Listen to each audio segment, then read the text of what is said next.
Welcome to a new edition of the Famous Interviews with Joe Dimino. On this episode, we talk with Wellbeing leader and co-founder at Conscious Action, and you being you, Brian Berneman. He helps all discover a different way of living and being, sharing simple practices to unlock conditioned tendencies and live in the present. He is a well-being and conscious living expert. He believes that connection is the key to taking conscious action as individuals and to create a better world. Enjoy this interview. Hey, it's great to meet you. Thank you for taking a minute out. I really appreciate it.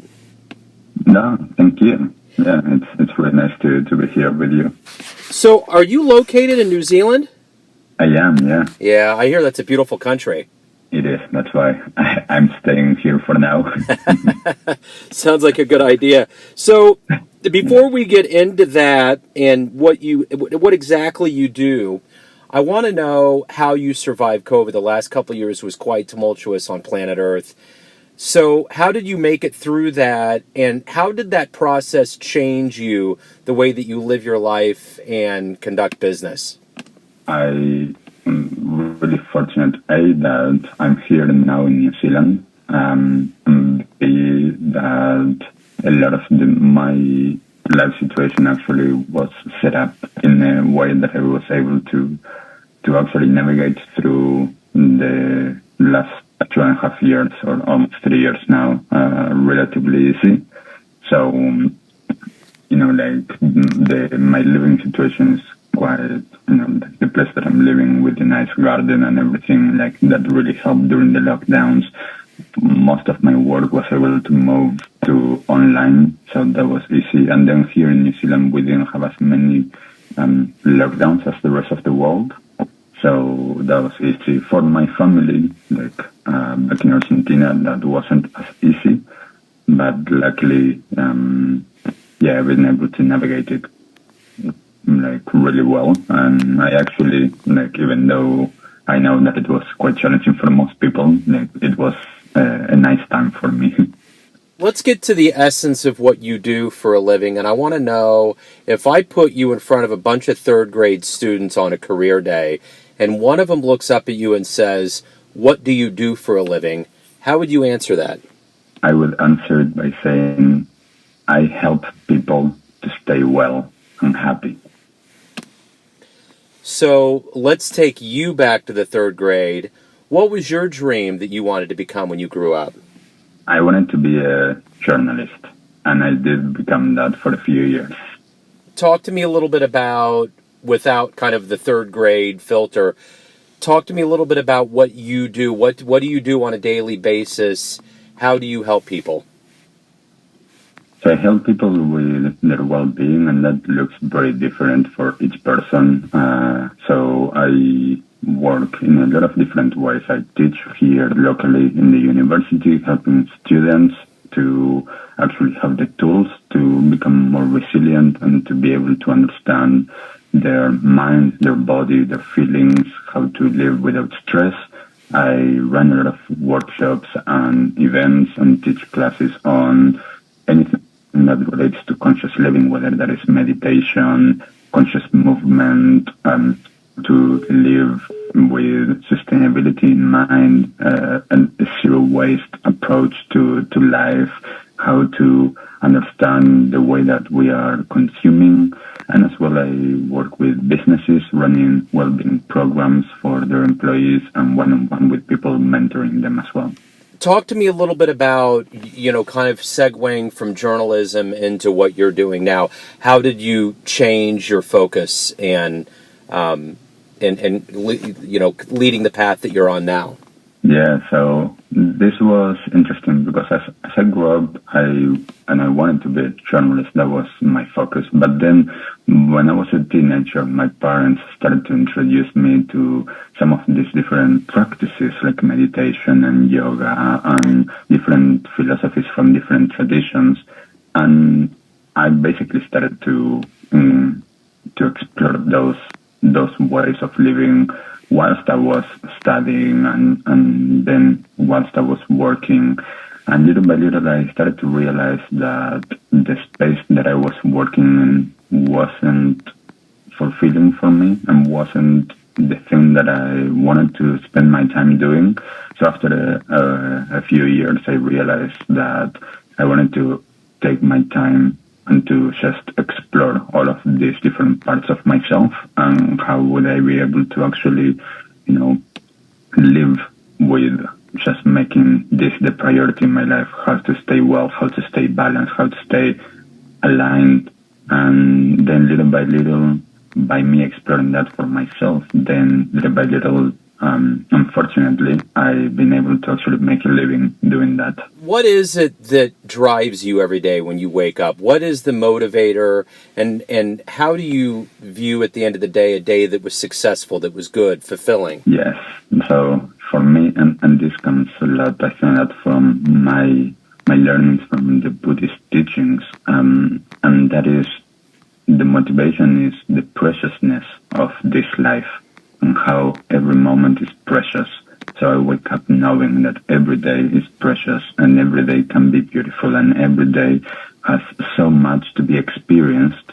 And so if I remove judgment from my experience, then things get much easier. And at the end of the day, it's about being grateful and having that gratitude for everything that happened. The positive and the negative. It's just what happened is, for me, again, is so precious and so beautiful that I actually make an emphasis on that. And then, of course, it's about learning and growing and, reflecting from what happened and understanding, okay, there were perhaps some patterns of behavior that weren't serving me or that I would like to shift, and then I do that. Who in your life has been kind of a role model or a hero for you? I would say mostly my parents.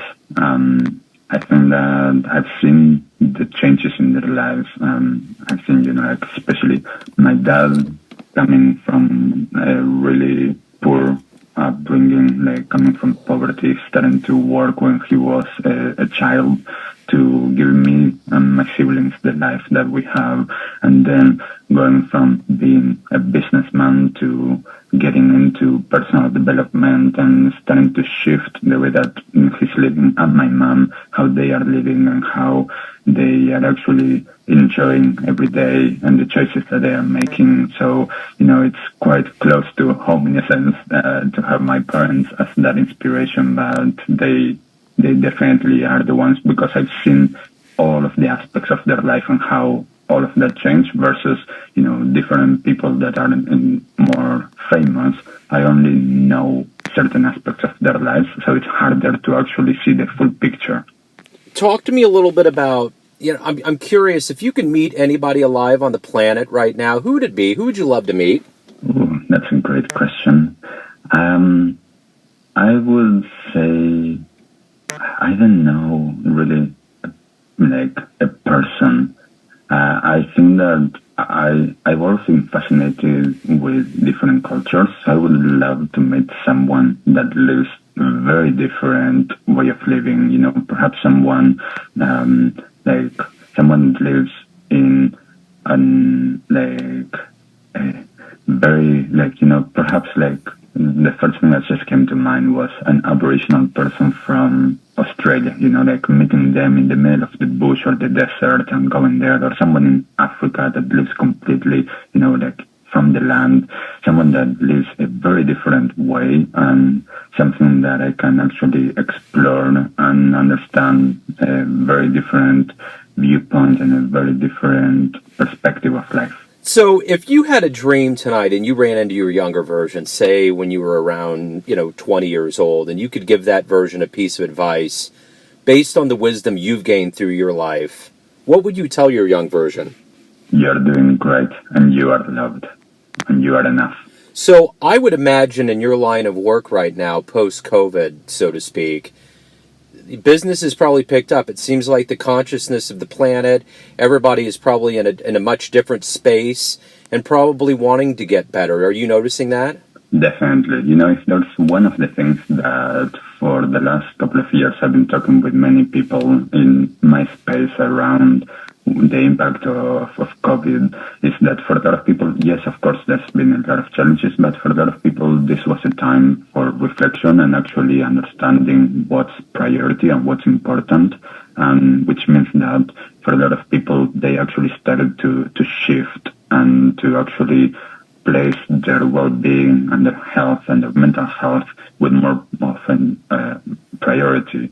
Therefore, for the last couple of years, I have noticed a lot more work, a lot more people seeking support, and a lot of people, I think that this has been as well normalized throughout the pandemic, is the need to not have to, do everything by ourselves, to seek support. That has been normalized a little bit, especially in the societies like here in New Zealand and in different countries where, seeking that support perhaps was seen as something weak instead of something positive. So I've seen that shift a lot. And of course, that means that, that the pandemic or COVID triggered a lot of people in different ways that also made things much worse for them. So, I'm seeing not only more people willing to seek support and work with me and others that do similar work, but as well how a lot of them are actually in a worse place, and their nervous system is so much more stressed, and the impact of it actually was quite severe. So as I keep on saying a lot of times to a lot of my friends, the fact that I have work actually is not a good thing. Like, I would love to actually become obsolete. Everyone out there has a perception of you, your family, your friends, your clients, but ultimately you live your life. What's your perception of you? Who do you think you are? I think that it's interesting because I feel like I'm ever evolving. There's no one thing that I feel like I am.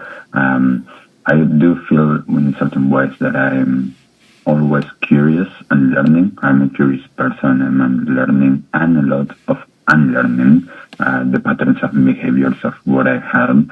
And I think that I'm someone that lives his own truth.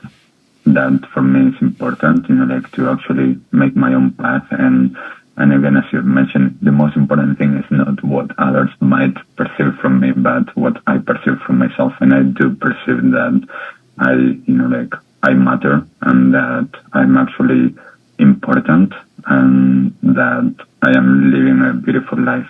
So what has been one of the best responses you've gotten from a client based on the services you've given and the help that you've given them? Is there one that sticks out? Well, I think there's a couple of different things. Of course, there's a lot of different ways that I've been working with people. I am just now two of the experiences come to mind. One was with a woman that we were doing she wanted to shift something from her work. And what came up as we were working was that the fact that, and this was a really hard thing for her, she was abused when she was a kid, and we were able to actually work through that. And that was something that after a while, that her business started to grow based on that. She was super grateful because she had never actually put two and two together of how that was holding her back. And the other thing was with another of my clients that we were working on their feelings and their stress response to be able to actually relieve that stress from their system. And after a while, that client reached out and said that thanks to that, actually, what ended up happening was not only that he was much better, but his relationship with his wife and with his kids actually became much better just because he was able to be present. And those are the things for me that, as a holistic practitioner and as someone that actually sees everything as a whole, those for me are great examples of the impact that working on something can have a ripple effect on other areas.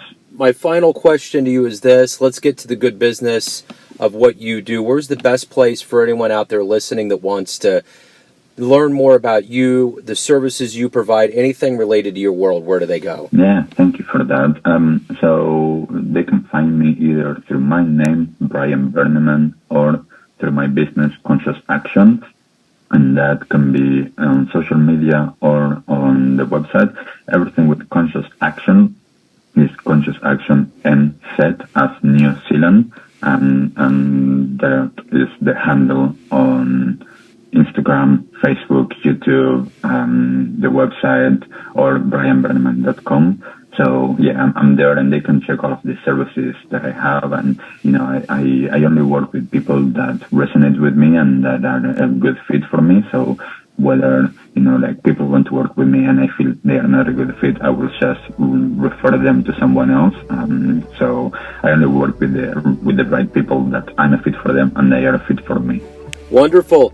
Hey, this has been great. I really appreciate you taking time out today to open up about your world and these wonderful services that you're given. So, Brian, thank you. I appreciate it. Have a great holiday and a great 2023. Thank you, Joe, and likewise, have a beautiful end of the year for you. Thanks for tuning in to another famous interview with Joe Dimino, where we cover the world of art, literature, business, spirituality, and music from around the globe.